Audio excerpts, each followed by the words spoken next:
Idjwi, une île située à l'est de la RD Congo.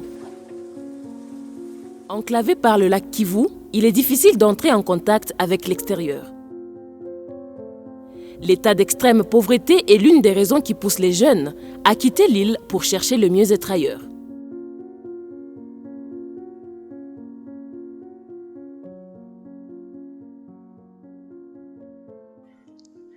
Comme partout en RDC, il s'observe un problème du sous-développement lié à beaucoup d'aspects. L'aspect de la pauvreté, l'aspect de l'enclavement, le non-accès à la communication. Vous allez voir les infrastructures et qu'en sais-je et tout consort. C'est ainsi que, après s'être réunis à la chefferie, on a compris que le nœud du problème, c'est l'aspect technologique et qu'il faut vraiment y trouver des solutions. Et avec la bénédiction du Mwami, le chef de chefferie, Sa Majesté Mwami Rubenga, on a cherché des partenaires et on a décroché un partenariat avec l'Ensemble pour la différence. Ensemble pour la différence est venu nous sortir du gouffre dans lequel on était, le gouffre qui est expliqué par ces problèmes précités. La différence encadre les entrepreneurs locaux, essentiellement dans 3 grands domaines.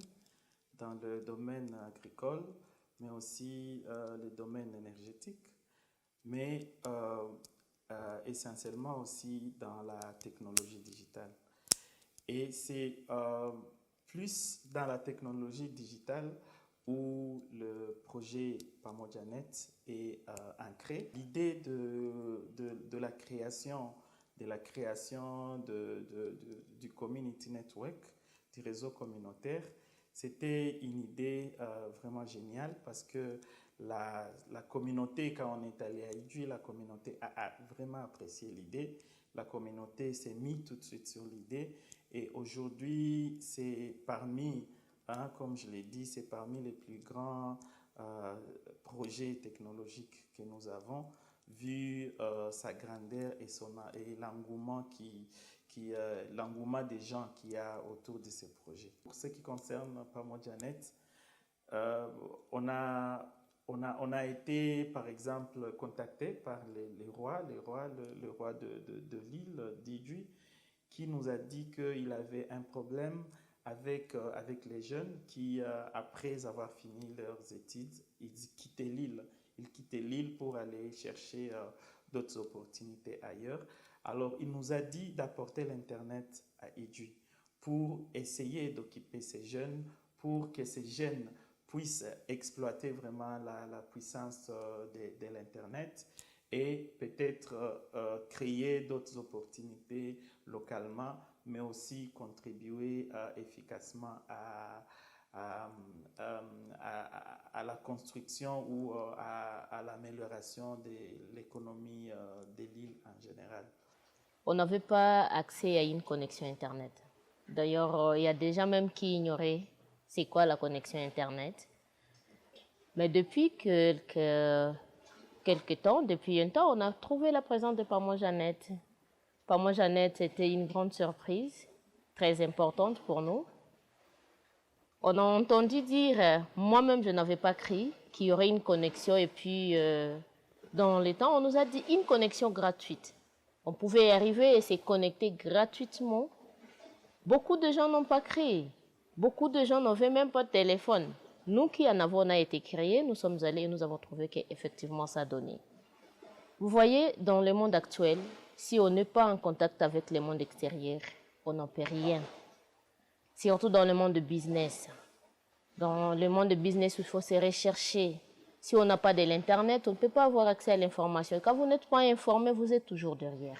En tout cas, la technologie ici à Idjwi, chez nous les femmes, c'est comme un tambour. Sinon, auparavant, on faisait des recherches très difficilement parce qu'on ne trouvait pas des mégas pour faire nos recherches scientifiques, pour accéder aux informations, aux différentes éducations. Mais pour les Pamo-Jeannette ici, vraiment, ça nous a facilité beaucoup. Dans cette quête de connecter les non connectés, Pamo-Jeannette est un grand défi. D'abord, il est difficile de faire parvenir la connexion de Bukavu à Idjwi en utilisant les équipements de base comme les roquettes M5. La topographie de l'île est un autre défi. Idjwi est une région montagneuse. Nous sommes donc obligés de multiplier les points d'accès. Nous ne disposons pas des moyens nous permettant de nous procurer notre propre pylône. Donc nous sommes obligés de partager un tour public avec d'autres providers. Et cela crée des interférences car chacun a ses équipements et il n'y a pas de réglementation. Nous voulons que cette antenne, que les antennes de Pamo-Jeannette soient un peu partout dans l'île. Hein, parce qu'il y a encore un défi, s'il faut le dire. On voulait que même dans les recoins, que tout le monde ait la même faveur que nous. Nous qui sommes proches de ces antennes, facilement, vous sentez que nous sommes à l'aise. On voulait que toute l'île d'Idjwi en profite. Quand nous sommes arrivés à Idjwi, il était difficile de retrouver une personne qui a à sa possession un smartphone ou un ordinateur. Mais actuellement, la communauté d'Idjwi comprend déjà l'importance de la technologie, mais aussi de l'Internet. Alors la demande augmente. Mais nous ne sommes pas capables de satisfaire cette demande. Nous faisons avec les moyens